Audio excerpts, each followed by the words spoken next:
welcome to our EVS class. Today we are going to learn the new lesson, that is Whose Forest. In this lesson we are trying to learn the life and their livelihood of tribals and their unique farming in Jharkhand and Mizoram. See, look at this. She is a Suryamani. Now we can hear about Suryamani's stories. Her story is a true story. She is a Girl Star. Girl Star is a project which tells an extraordinary tales of an ordinary girl who has changed their lives by going to the school. Now look at this. See, children are going to the forest by singing in the language called Kuduk along with their sister Suryamani. They pick up the fallen flowers and leaves and weave them into necklaces. They enjoy the wild fruits. They look for birds. They jump, run, dance and climb up the trees in the forest. Every Sunday, Suryamani takes the children to the forest and shows them how to recognize the trees, plants and animals. Children enjoy the special class in the forest. She tells them to learn to read the forest is as important as reading books. We are forest people called Adivasis. Our lives are linked to the forest. If the forests are not there, we too will not remain. Suryamani loves the forest since she was a child. Every day she used to go to school by passing through the forest. Her father has a small bit of land. Her family used to collect the leaves and herbs from the forest and sell this in the bazaar. Her mother would weave the baskets from bamboo or make leaf plates out of the fallen leaves and sell them for their livelihood. But now since Shambhu, the contractor, has come, no one allowed to pick even a single leaf from the forest. Suryamani says, we the people of the forest have a right over it. We look after our forest. We don't cut trees like these contractors do. The forest is like our collective bank, not yours or mine alone. We take from it only as much as we need. We don't use up all our wealth. But the contractor does not bother for her words. Now, Suryamani's father would no longer support the family with a small bit of land. So he moved to the town in search of work. But things did not improve. Sometimes there would be no food in Suryamani's house. At times, her uncle Mania Chacha would send some grain from his small shop to Suryamani's house. Her Chacha tried harder and got admission for Suryamani in the school in Bishanpur. Here, she would not have to pay for the fees, uniforms and books. But she has to stay there itself and study. Suryamani did not want to leave their village and forest.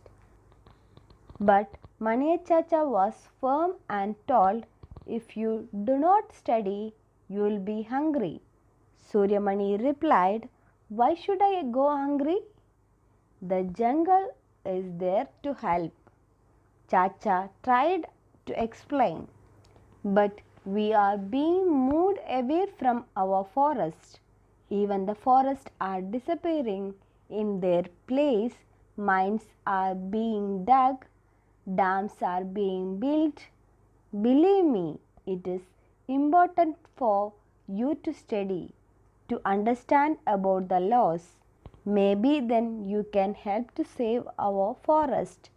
Young Suryamani listened and agreed. She would study and work to protect the forest. When Suryamani went to take up the admission at Bishanpur school, she was very happy to see a thick forest very close to her school. She passed her BA after getting a scholarship. She was the first girl in the village to achieve this. While she was in a college, she met Vasavadidi, a journalist. Suryamani soon joined her and supported her to work for the Jharkhand Jungle Bachao Andolan, which is a movement to save the forest of Jharkhand. This work took Suryamani to far off towns and cities. Her father did not like this, but still Suryamani continued her work. She started to work for other people of her place. She started to fight for the rights of the village people. Her childhood friend Bijoy helped her in this work. Suryamani had another friend called Mirchi, a cute little parrot who stayed with her day and night. Suryamani would share all her thoughts and dreams with Mirchi. Later on, with the help of Vasavadidi and others, she opened a center at the age of 21 and called this center Torang, which means jungle in the Kuduk language. Suryamani wanted her pupils to sing their own songs and wear traditional clothes on festival days so that they don't forget their music and enjoy wearing the traditional clothes. She insisted the children to learn about herbs, medicines, and the art of making things from bamboo. She took a special care for the children in teaching school language and linked it with their own language, that is Kuduk language. All this happens in the Torang Center. Flutes and different types of drums are also kept there. Suryamani got married with the childhood friend Bijoy and they are working together now. Their work is praised by many people. She is invited even to other countries to share her experiences. People of her area are also raising their voice for a new forest law. What is that new forest law? Right to Forest Act 2007. People who have been living in the forest for at least 25 years have a right over the forest land and what is grown on it. They should not be removed from the forest. The work of protecting the forest should be done by their Gram Sabha. We have seen about the forest of Jharkhand in Suryamani's story. Now let us see how people live and how they do farming on the hills of Mizoram forest. As soon as the school bell rang, Laundea, Dingy, Dingima picked up their bag and started moving towards their home. On the way, they stopped to drink water from a stream in a cup which was made of bamboo that was kept there. It was special day for these people. Today, not only for the children but also for Saima Sar. He too was hurried to go to home because there would be a special meeting of the village council, that is Panchayat. They have a system to decide which family will get how much land for farming in the form of lottery. The land belongs to the whole village, not to separate people. So they take in turns to do farming on different parts of the land. Now here comes the head of the village holding a beautiful pot made out of bamboo. He shook the pot well and one chit was taken out and Saima sir got a first chance. He said, I am happy that my family gets to choose first. But this year we cannot take more land. Last year I had taken more and was not able to farm it well. After my sister Shiri got married and went away, it is difficult to manage farming alone. So Saima sir asked for the 3 tin of land only. Little Mathini asked, what is 3 tin of land? Chamoy explained, the land on which we grow 1 tin of seeds is called 1 tin of land. One by one, the village families got their piece of land for farming. Next, Jhum farming in Mizoram.